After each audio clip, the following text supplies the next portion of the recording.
बिस्मिल्लाहिर्रहमानिर्रहीम। Hello everyone, welcome back to the another live session. आज का जो लाइव सेशन है उसमें हमने सिटी का जो टेस्ट हुआ है, ओके, सिटी का टेस्ट जो है वो ईटा कंडक्ट कर रहे हैं। और आज जो सिटी का टेस्ट हुआ है, ओके, लाइक 2025 में जो सिटी का टेस्ट हुआ है फॉर दी मलक्कड़ रीजन, ओके, तो इनका टेस्ट जो है वो हमने आज के लाइव सेशन में डिटेल के साथ डिस्कस करना है, ओके। एक एक एमसीक्यूज को हमने अच्छी तरह से डिस्कस करना है, ओके। तो यहाँ पे मेरे पास जो एमसीक्यूज रिसीव हुए हैं that is from 18 up to 100, okay. तो अगर आप लोगों के पास बाकी एमसीक्यूज हैं तो वो आप हमारा जो फेसबुक पेज है वहाँ पे इनबॉक्स कर दें, ओके, तो उनको भी कवर कर दिया जाएगा, ओके। अच्छा, सो स्टार्ट कर लेते हैं एमसीक्यूज नंबर 18 से। I prepare lunch dash, find the appropriate reflexive pronoun, okay. इसको हमने बाकी जो हमारे इंग्लिश की सीरीज़ हैं उसमें भी हमने इसको काफ़ी अच्छी तरह से कवर किया हुआ है, रिफ्लेक्सिव प्रोनाउन को, ओके। तो इसमें ऑप्शन ए हमारे गिवन है myself, option B is herself, option C is himself, option D is itself. तो इसमें हमारा जो करेक्ट ऑप्शन है that is myself, okay. I prepare lunch myself, okay. यहाँ पे subject I use हुए हैं, okay. So I subject I use हुए हैं तो I will need a reflexive pronoun, okay. तो आई सब्जेक्ट की वजह से इसका जो रिफ्लेक्सिव प्रोनाउन बनेगा वो माई सेल्फ बनेगा, ओके। यहाँ पे आई जो है that is the like I will need a reflexive pronoun और and that will be the myself, okay. क्योंकि यहाँ पे एक्शन जो एक्शन परफॉर्म कर रहे हैं, ओके, तो वही सेम पर्सन आपका यहाँ पे रिफ्लेक्सिव प्रोनाउन आएगा। सो यहाँ पे माई सेल्फ होगा, हर सेल्फ नहीं होगा, ओके। ये फीमेल को फीमेल अगर यहाँ पे शी होता तो फिर यहाँ पे आप हर सेल्फ पुट कर लेते। हेम सेल्फ भी नहीं आएगा, अगर यहाँ पे ही होता, ओके, मेल सब्जेक्ट होता तो फिर आप हेम सेल्फ यूज़ कर लेते, ओके। इट सेल्फ भी नहीं है, ओके। ये अगर यहाँ पे कोई लाइक इट सेल्फ हम वहाँ पे reflex as a reflexive pronoun use करते हैं जहाँ पे फॉर एग्जांपल एनिमल्स हो गए या कुछ चीज़ें वगैरह, थिंग्स वगैरह वो आ जाएं, ओके, तो उनके लिए आप इट सेल्फ फिर यूज़ कर सकते हैं। तो यहाँ पे हमारे पास एमसीक्यूज नंबर 18 में A option is the correct answer, okay. MCQs number 19, A thief divided dash the river, choose the appropriate proposition into, to, on, to, of। तो इसमें जो हमारे पास करेक्ट ऑप्शन बनेगा that's will be option A, into आएगा, okay. इसमें हमारे पास into, a thief dived into the river, okay. Like into ये रिप्रेजेंट करता है if you want to move from outside to inside, okay. किसी भी चीज़ में अगर आपने अंदर जाने, okay, from outside to inside, तो वहाँ पे आपने इनटू यूज़ करना है, ओके।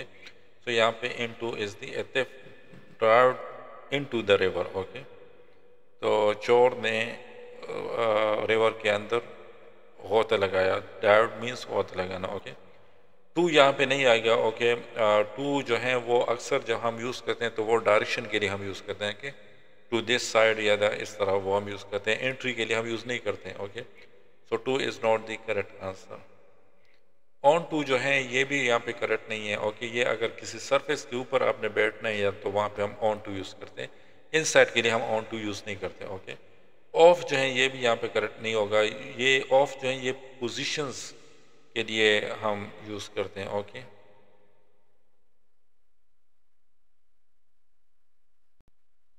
पोजीशन को के लिए आपने ऑफ यूज़ करना है, ओके। मोशन के लिए आपने ऑफ यूज़ नहीं करना, ओके। यहाँ पे मोशन हो रहा है तो यहाँ पे आपने ऑफ यूज़ नहीं करना, पोजीशन के लिए आपने ऑफ यूज़ करना है। एमसीक्यू नंबर 20, एमसीक्यू नंबर 20 में क्या कहते हैं? MCQ number 20, my brother is a liar and he has, my brother is a liar and he has eyes like a hawk, identify the underline figure of speech. ये metaphor हैं या ये alteration है या पर्सोनिफिकेशंस हैं या सिमाइल हैं। तो यहाँ पे हमारे पास जो करेक्ट ऑप्शन है दैट इज सिमाइल, ओके। ये यहाँ पे करेक्ट ऑप्शन होगा। अच्छा, सिमाइल यहाँ पे इसलिए करेक्ट आंसर होगा क्योंकि जब भी आपने लाइक कंपेयर करना है, ओके, यहाँ पे क्या करें, यहाँ पे वो आइस को हॉक के साथ कंपेयर कर रहे हैं, ओके। तो जब मैं आपने इसी तरह की कंपैरिजन करनी है, ओके, तो आपने वहाँ पे स्माइल उसको लाइक स्माइल स्पीच होगा, ओके। यहाँ पे अगर लाइक वगैरह आ जाए ओके या एस आ जाए ओके लाइक या एस तो वहाँ पे आपने बस सिंपल स्माइल आएगा। मेटाफर जो है ये डायरेक्ट कंपैरिजन के लिए हम यूज़ करते हैं ओके। इसमें ये लाइक और एस ये वगैरह नहीं होता ओके, तो ये हमारे पास करेक्ट ऑप्शन नहीं होगा। अल्ट्रेशन जो है अल्ट्रेशन यहाँ पे अगर एक साउंड आ रहे हैं और उसी साउंड को बार बार रिपीट हो रहे हैं जिस तरह गानों वगैरह में होते हैं तो उसको अल्ट्रेशन कहते हैं ओके। पर्सोनिफिकेशन जो हैं ये भी यहाँ पे करेक्ट ऑप्शन नहीं होगा। इसमें अगर आपने किसी ह्यूमन ट्रेट को नॉन ह्यूमन चीज़ों के साथ आपने कंपेयर करने तो वहाँ पे हम पर्सोनिफिकेशन उसको हम कहते हैं ओके। लिविंग को नॉन लिविंग के साथ जब कंपेयर करते हैं तो उसको हम पर्सोनिफिकेशन कहते हैं ओके। लाइक यू कैन से ह्यूमन को नॉन ह्यूमन के साथ जब वो कंपेयर करते हैं तो उसको पर्सोनिफिकेशन कहते हैं okay. MCQ number 21, MCQ number 21 हमें क्या कहते हैं, that is what is a folk talk? A story that is written by a single author, a narrative involving scientific principle, a story that gets passed on from generation to generation, a fictional tale that is characteristically written, not spoken. What is folk talk? Folk talk जो है that is इसमें हमारे पास जो correct option होगा, a story that get passed on from generation to generation okay. इसमें correct option हमारे पास ऑप्शन सी होगा, a story that get passed on from generation to generation okay. यहाँ पे तो दैट इज सिंगल ऑथर्स जो लिखते हैं वो हमारे पास folk talks नहीं होते हैं ओके। बी ऑप्शन है scientific narrative involving scientific principle, तो साइंटिफिक नैरेटिव्स जो होते हैं वो भी हमारे पास folk talk में नहीं आते okay. A fictional tale that is written not spoken. folk talks जो होते हैं ये हमारे पास मोस्टली ओरल होते हैं ओके, ये रिटन नहीं होते, ओरल होते हैं okay. Story that get passed on from generation to generation okay. एक स्टोरी आ रही होती है तो उसको folk talk कहते हैं okay okay. MCQ number 22, MCQ number 22 हमें क्या कहते हैं, what which of the following word include a suffix, slowly, replace, undo, preheat। तो इसमें हमारे पास जो करेक्ट ऑप्शन है that is slowly okay. Slowly में सफिक्स यूज़ हुआ है L Y okay, L Y use हुआ है तो like this is the slow के साथ आप एल वाई को यूज़ कर लो सफिक्स, सो ये स्लोली बन जाते हैं, so that is like that is the suffix okay, उसको सफिक्स कहते हैं। रिप्लेस जो है यहाँ पे ये करेक्ट आंसर नहीं है ओके। यहाँ पे अगर प्रीफिक्स होता सफिक्स की जगह प्रीफिक्स होता तो फिर आपका रिप्लेस आता, क्योंकि यहाँ पे री की वजह से आपका ये फिर करेक्ट ऑप्शन होता, लेकिन यहाँ पे ये करेक्ट ऑप्शन नहीं है ओके। अनडू भी नहीं है ओके, यहाँ पे प्रीफिक्स अन यूज़ हुआ है तो ये सफिक्स नहीं है ओके। प्री हीट ये भी करेक्ट ऑप्शन नहीं है क्योंकि यहाँ पे भी प्रीफिक्स प्री यूज़ हुआ है तो ये that is not the correct option okay. MCQ number 23. Who is the poet of the Laughing Sun? Robert Frost, Emily Dickinson. Emily Dickinson ये हम आजकल जनरल के लाइव सेशन ले रहे हैं ओके। तो कल हमने जो जनरल SST जनरल का लाइव सेशन लिया था तो उसमें ये एमिली डिकिंसन के बारे में मैंने काफ़ी डिटेल में डिस्कशन किया था।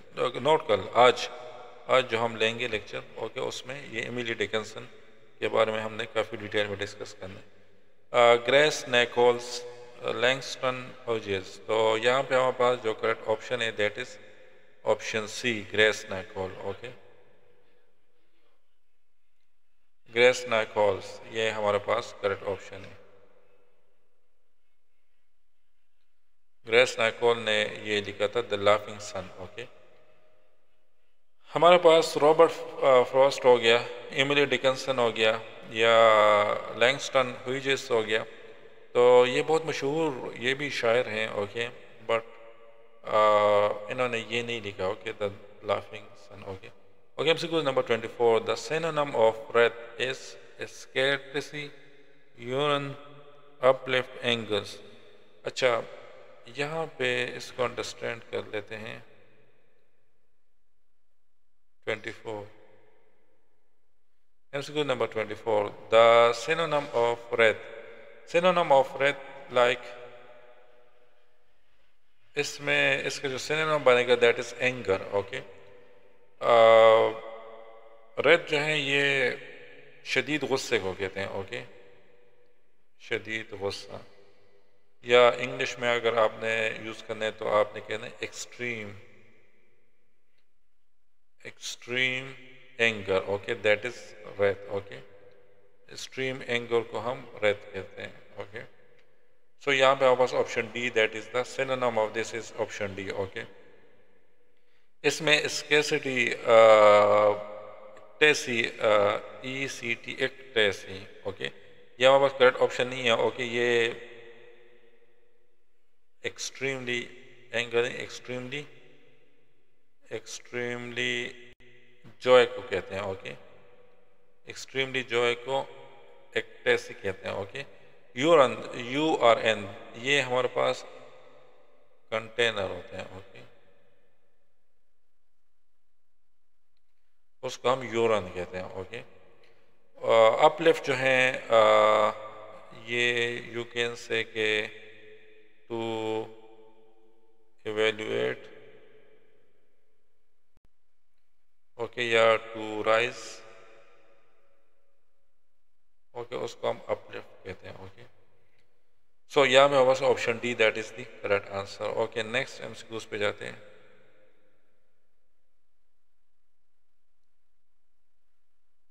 The antonym of hyper is antonym of hyper, that is atop, atop, calm, farthest, nearby। अच्छा, the antonym of hyper that is calm। Okay, इसमें ऑप्शन बी हमारे पास करेक्ट ऑप्शन होगा। hyper means like overactive। Okay, hyper means overactive। Okay, overactive is your hyper, या you can say excited। Okay, excited is your hyper। Okay, तो काम जो है ये खामोशी, ये ऑपोजिट ऑफ द हाइपर हैं। ओके, तो यहाँ पे antonym means opposite, opposite of hyper is काम। ओके, इसमें ऑप्शन बी हमारे पास करेक्ट ऑप्शन होगा। एटॉप जो है ये on top of. Okay, it simple means on top of, तो ये तो यहाँ पे बिल्कुल मैच नहीं होता। फारदेस्ट जो है, फारदेस्ट हम यूज़ करते हैं like it is at a distance. Okay, जो दूर हो। Nearby means correct. Okay, nearby this area, like related to location, you can say related to location. Okay, उसके लिए हम नियर बाय यूज करते हैं। ओके, तो इसमें बस correct option is option number B. Next MCQs पे MCQ number 26। What action does a teacher take if the initial tactics does not achieve the intended purpose? Continue with the same tactics, stop the lesson permanently, modify or discontinue the tactics and start a new one, work for the student feedback, wait for the student feedback। तो यहाँ पे हमारे पास जो correct option इसमें बनेगा that is modify और discontinue the tactics and start a new one। Okay, ये अगर आपने पढ़े हों पेडागोगी के एमसीक्यूज, उसमें हमने इफेक्टिव टीचिंग को डिस्कस किया था। ओके, इफेक्टिव टीचिंग स्किल, तो ये उस एमसीक्यूज को पिक किया गया, effective teaching skill. Okay, effective teaching जो है that require like effective teaching require different strategies. Okay, तो अगर एक स्ट्रेटजी फेल होती है तो आपने दूसरी स्ट्रेटजी अप्लाई करनी है, दूसरी फेल होती है तो आपने तीसरी अप्लाई करनी है, तीसरी फेल होती है तो आपने चौथी अप्लाई करनी है। So that is in the effective teaching skills में हम वो डिस्कस करते हैं। ओके, तो यहाँ पे what action does a teacher take if the initial tactics, initial strategy does not achieve the intended purpose, so modify or discontinue the tactics and start a new one। okay, so इसमें option C हमारे पास correct option होगा। Okay, continue with the same tactics, no this is not the correct answer है। ये हमारे पास ineffective भी होगा। Okay, ये इतना इफेक्टिव होगा भी नहीं। Okay, stop with lesson permanently, okay. ये स्टॉप द लेसन परमानेंटली, ये तो लाइक यू कैन से कि इम्प्रैक्टिकल है, ओके। पॉसिबल नहीं है कि आप अगर लेसन को आप स्टॉप कर लो तो वहाँ पे स्कूल वाले तो बस आपसे कहेंगे कि आपका काम ही टीचिंग करने हो, लेकिन अगर आप टीचिंग नहीं कर रहे, टीच करना नहीं चाह रहे हैं, तो फिर आपका यहाँ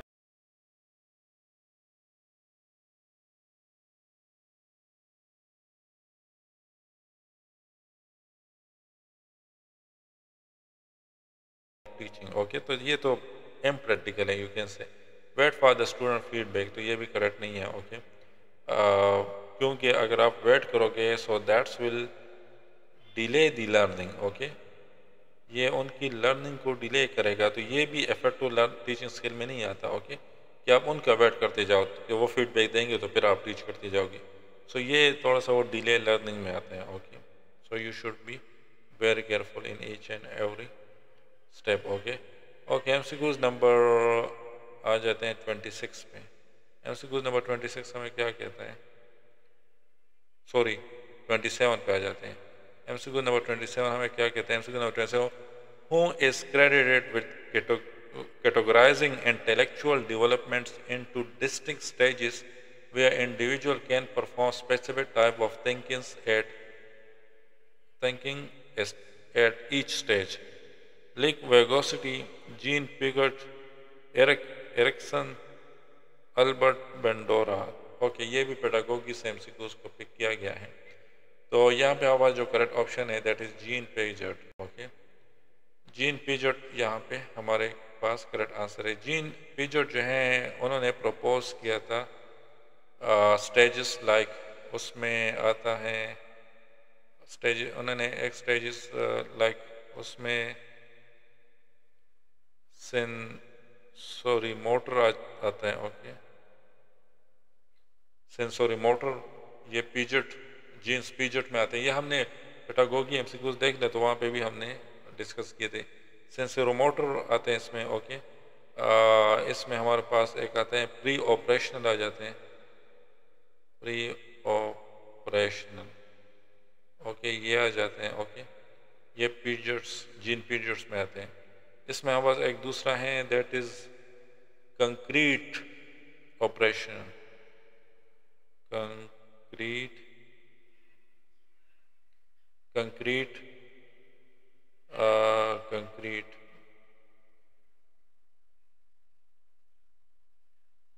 ऑपरेशनल, ओके। एक ये आता है, एक दूसरा है that is the formal operational, formal operational, okay. तो ये पीरियड्स में आते हैं, जीन पीरियड्स में, okay. Who is credited with categorizing intellectual developments into distinct stages, तो स्टेजेस ये हैं, okay. Distinct stages where individual can perform specific type of thinking at each से, तो इनको डिटेल में डिस्कस किया गया है, वो आप देख लें वहाँ पे वीडियोस। जहाँ पे बस ऑप्शन बी हमारे पास करेक्ट आंसर होगा, ओके। ए हमारे पास करेक्ट आंसर नहीं होगा क्योंकि लिव वेगोस्टी जो थे इन्होंने फोकस किया था सोशल डेवलपमेंट पे, ओके। सोशल डेवलपमेंट उस पे इन्होंने फोकस किया था, लिव वेगोस्टी, ओके। ये एरिक्सन जो है ये भी हमारे पास करेक्ट ऑप्शन नहीं है क्योंकि इन्होंने साइको सोशल डेवलपमेंट्स पे काम किया था,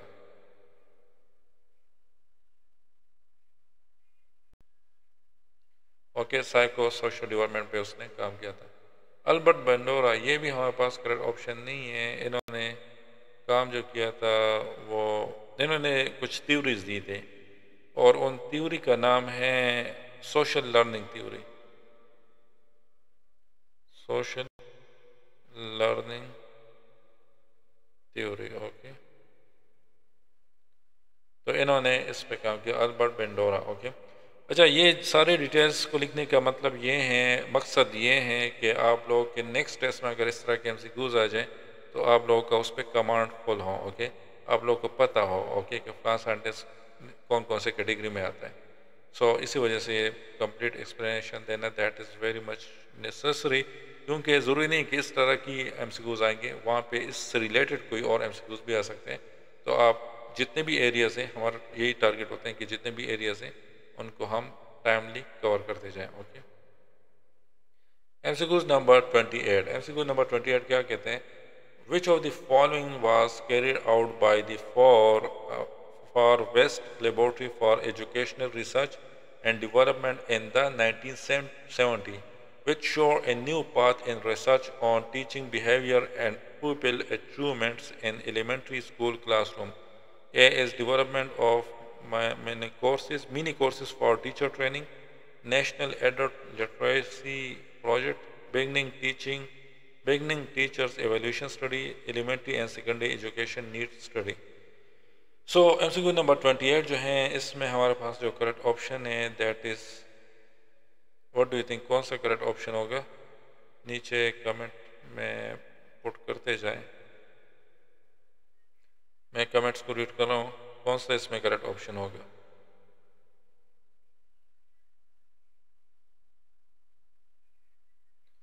Which of the following was carried out by the Far West Laboratory for Educational Research and Development in the 1970s, which show a new path in research on teacher behavior and pupil achievement, student achievement in elementary school classroom?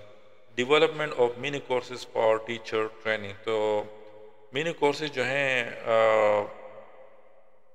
ये training में या development mini courses for teacher training के लिए best हैं, but इस study के लिए ये बेस्ट नहीं होगा। ओके, तो ये हमारे पास करेक्ट ऑप्शन नहीं है। Okay, national adult literacy projects, ये जो हैं लाइक डिफरेंट प्रोजेक्ट्स आप करवा सकते, national adult literacy project, but not for this context. Okay, option beginning teacher evaluation study, तो यहाँ पे ये हमारे पास करेक्ट ऑप्शन है, beginner teacher evaluation study. Okay, इसमें क्योंकि इसके थ्रू ओके ये study beginning teacher evaluation study जो है ये हमें एनालाइज करेगी टीचर का बिहेवियर, ओके, और पीपल की जो अचीवमेंट है इन एलिमेंट्री स्कूल उनकी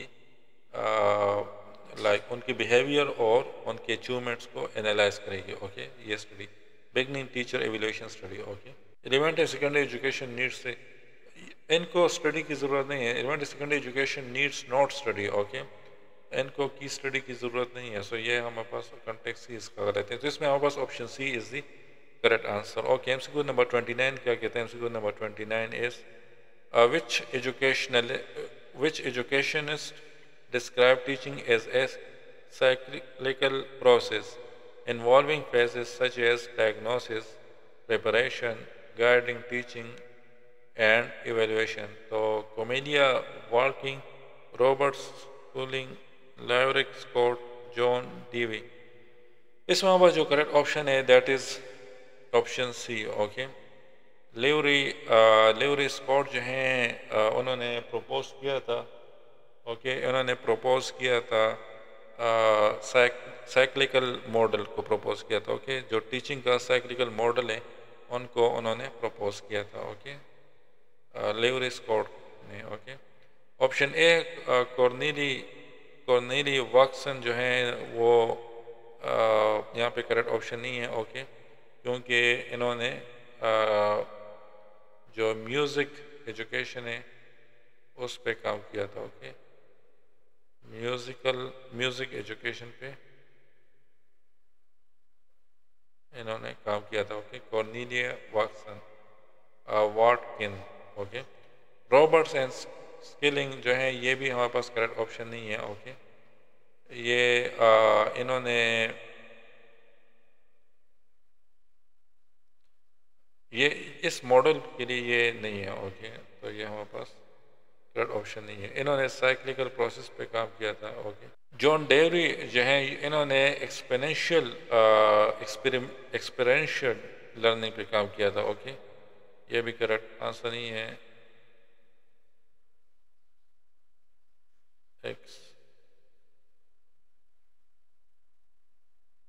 एक्सपेरेंशियल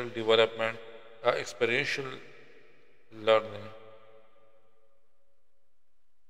इन्होंने इस पे काम किया था। ओके, जॉन डेवी ने। Okay, focus on experiential learning. Okay, इन्होंने लॉरेंस कोच इन्होंने साइक्लिकल मॉडल को प्रपोज किया था। ओके, टीचिंग में जो साइक्लिकल मॉडल होते हैं उनको प्रपोज किया था लेवरिस कोट्स ने। Okay okay, MCQ number 30, that is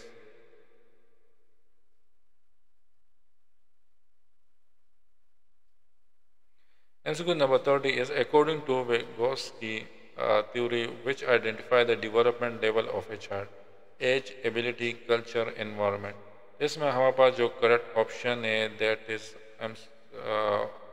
B option है। ओके, एबिलिटी इसमें हमारे पास करेक्ट ऑप्शन है। ओके, क्योंकि वेगोस्की जो थे वो ज़्यादा जोर देते थे zone of proximal development. Okay, ये मैंने डिस्कस किए हैं, आप देख लें जेड पीडी पे वो ज़्यादा जोर देते जोन ऑफ प्रोक्सिमल डेवलपमेंट पे। ओके, जिसमें फोकस किया जाता था कि चार्ट जो हैं वो कैसे लाइक अगर चार्ट को हम थोड़ा सा हेल्प कर दें तो वो जो हैं वो क्या कुछ कर सकते हैं। ओके, तो लाइक उनकी एबिलिटी को हम जान सकते हैं by giving some minor help. Okay, तो इसमें हमारे पास ऑप्शन बी हमारे पास करेक्ट आंसर है। एज नहीं है। ओके, एज इसमें करेक्ट ऑप्शन नहीं है। ओके, कल्चर जो है ये इसका असर होता है चार्ट पर, बट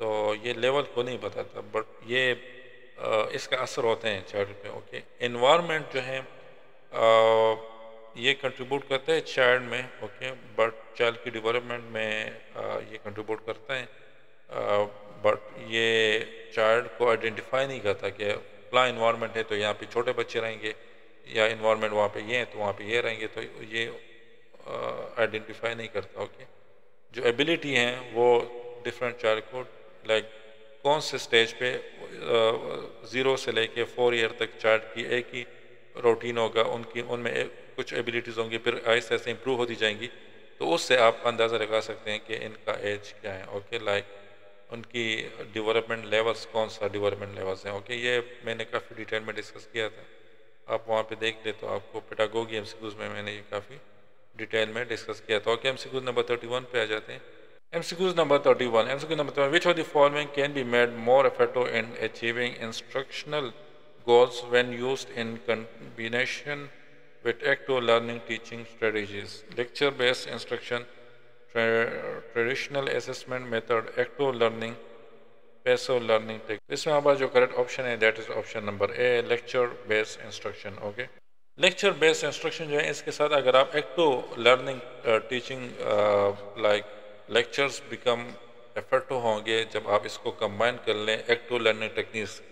एक्टिव लर्निंग टेक्निक्स का यहाँ पे क्या मतलब है? एक्टिव लर्निंग टेक्निक्स का मतलब है कि आप अगर डिस्कशन स्टार्ट कर लो लेक्चर के दौरान, ओके, तो इसको आप इफेक्टिव बना सकते हैं डिस्कशन, या अगर आप क्वेश्चन आंसर सेशन स्टार्ट कर लो तो आप इसको इफेक्टिव बना सकते हैं। ओके, तो इसमें lecture based instruction जो है the combination of lecture based instruction with active learning strategies। Okay, तो इससे आप अपने इंस्ट्रक्शनल गोल्स जो हैं वो इससे आप अचीव कर सकते हैं। ओके, ट्रेडिशनल असेसमेंट मेथड ये इसमें करेक्ट ऑप्शन नहीं है। ओके, इसके थ्रू आप इवेल्युएशन कर सकते हैं स्टूडेंट्स की। ओके, बट ये टारगेट अचीव नहीं कर सकते। एक्टिव लर्निंग ऑलरेडी यहाँ पे एंगेज हो गया। ओके, तो एक्टिव लर्निंग को दोबारा एक्टिव लर्निंग के साथ हम कंबाइन नहीं कर सकते। पैसिव लर्निंग टेक्निक जो है ये लेस इफेक्टिव है। ओके, तो ये भी इसमें करेक्ट ऑप्शन नहीं होगा। एमसीक्यू नंबर 32 हमें क्या कहता है? Which teaching method involve presenting facts relevant to those facing a problem alongside description of the perception and attitude of those contributing the issue? Lecture method, discussion method, role play method, case study method. इसमें हमारा जो correct option है that is option number C, sorry इसमें हमारा D option, case study method is the correct answer. Okay, case study method क्या होता है? Case studies जो होती हैं उसमें हम एनालाइज करते हैं रियल लाइफ सिचुएशन को। ओके, रियल लाइफ में जो हो रहा होते हैं उनको हम एनालाइज करते हैं केस स्टडी में, उनमें हम फैक्ट्स और फिगर्स वो सामने रखते हैं। ओके, और जो लोग उसमें इन्वॉल्व होते हैं, जो एक्टर्स होते हैं, यू कैन से जो स्टोरी में एक्टर्स होते हैं, उनका एटीट्यूड को हम उसमें केस स्टडी में उसमें इंक्लूड करते हैं। ओके, अच्छा, लेक्चर मेथड जो है ये टीचिंग मेथड है। ओके ओके, इसमें हम फैक्ट्स नहीं बताते उन लोगों का जो जो फेस कर रहे हैं प्रॉब्लम को। ओके, तो ये तो इसमें करेक्ट आंसर नहीं है।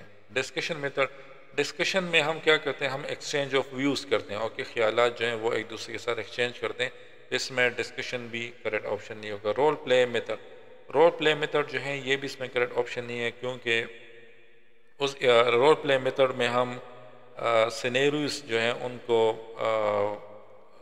लेते हैं। ओके, उसमें हम कोई डिटेल केस स्टडीज़ नहीं लेते हैं, बस सिनेरियोस ले लेते हैं। ओके, और उसको, so that is the role play method। तो ये इसमें हमारे पास case study method, that is the correct answer. इसमें option D is the correct answer. Okay, अच्छा, अगर आप चाहते हैं कि नीचे ये बाकी एमसीक्यूज़ भी मैं एक्सप्लेन कर लूँ तो आप नीचे कमेंट कर लें, ताकि नेक्स्ट लाइव क्लास में हम इनको भी अच्छी तरह से एक्सप्लेन कर लें।